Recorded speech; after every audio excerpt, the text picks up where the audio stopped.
Toastmasters helps us learn how to communicate better, how to speak effectively. How does it really work? It's simple. It's actually mostly practice.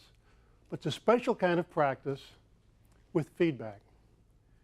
You can practice your talk at home and give it to an empty room. You can give that talk to your dog. You can give that talk to your mirror. And all that practice will help a little bit. It will. Or you can record your show, your speech, on your smartphone, and you can play it back later and you can check yourself out. That helps more. But the real way we get the most improvement is when we get feedback. Because when you look at your own video or watch yourself in the mirror, you're only picking up things that you notice. You wrote the speech, you know what it says. But feedback from someone else can help you understand how your talk was perceived by others. And that can help you learn. Friends, that is the role of the evaluator. To listen to a speech, to come up with some ways to improve it, and to give some feedback to improve and deliver that feedback in a way that motivates the speaker to want to do better. Now, you may be coming up as an evaluator soon. How are you going to do this? Let me give you 3 ideas. First, listen carefully. This is more complicated than you think, because suppose the speaker is really good, you can get lost in the story and forget that you're supposed to be paying attention but taking notes. Here's what you want to do. You want to note down the major points so you can remember what they said. You're going to check off where the speaker said something really good. You really like that part of it. And of course, you're going to also notice some parts that probably need some improvement. Anything is fair game. You might come up with suggestions where you're going to talk about the gestures, the way the speech was worded, speaker's body language, the structure of the talk itself. Perhaps you might notice that an example would help somewhere. But there's one thing you need to avoid. You need to avoid giving opinions about the core message. For example, George, that speech you just gave about diet and nutrition, that would be a terrible diet. I would never do that. Hold it. Your job is not to try to convince the speaker to agree with you. Your job as the evaluator is to help the speaker deliver his message better, not to change his mind. So you can talk about anything, you can talk about how the speech is arranged, but not on what the speaker should be talking about. Second point, you're going to give the evaluation as your own opinion. You're not speaking for anyone else, you're not representing the entire audience, and you don't need to be an expert. In fact, that's a good thing, because you can be a great evaluator. You can give excellent feedback without being an expert by just sharing your reaction. The speaker wants to know how you perceive the talk, what you got out of it, how well you understand it.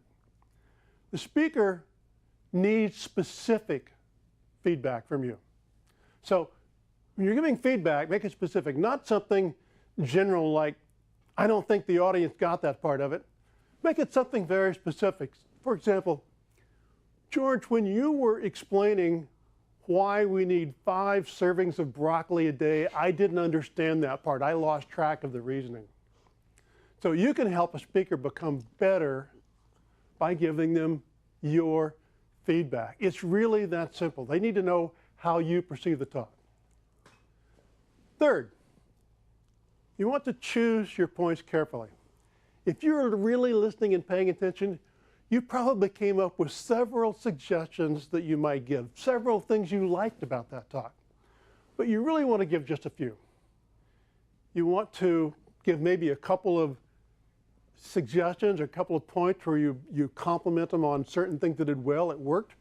The speaker wants to know after trying it that it really worked. And you want to give them, say, a couple of ideas on ways to improve. Again, always positively worded. This part here, I think could be better, and here's how you could do it. Always be specific. you really don't want to be talking more than a few points. Why? Well, first, the speaker might not be able to keep track of it all. The second is, if you stick to just a few points, you're really letting the speaker know what you consider the most important improvements they could make. One other thing, if you're in a new club or you've got a new member, keeping it to a few points is really important for the newer speakers. If you list all the things you can think of, the ways to improve that talk, you could really discourage that speaker. Now, those are the three main areas. What are some of the common mistakes that people make?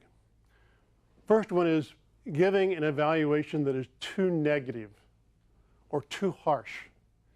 If you give an evaluation with very little good points in it, and it's all negative, delivered in a demanding way, you could really demotivate that speaker. They might even decide to quit and give up. Oh, I'm not good enough for this. Every speech has something good about it. Find that something and mention it along with the other things. There's another way to give an evaluation that's not helpful, and that is if it's too positive. Oh, George, your speech is really great. I really like that. I'm looking forward to your next one. We have a special name for that kind of evaluation. We call it a whitewash. Now, why is that bad?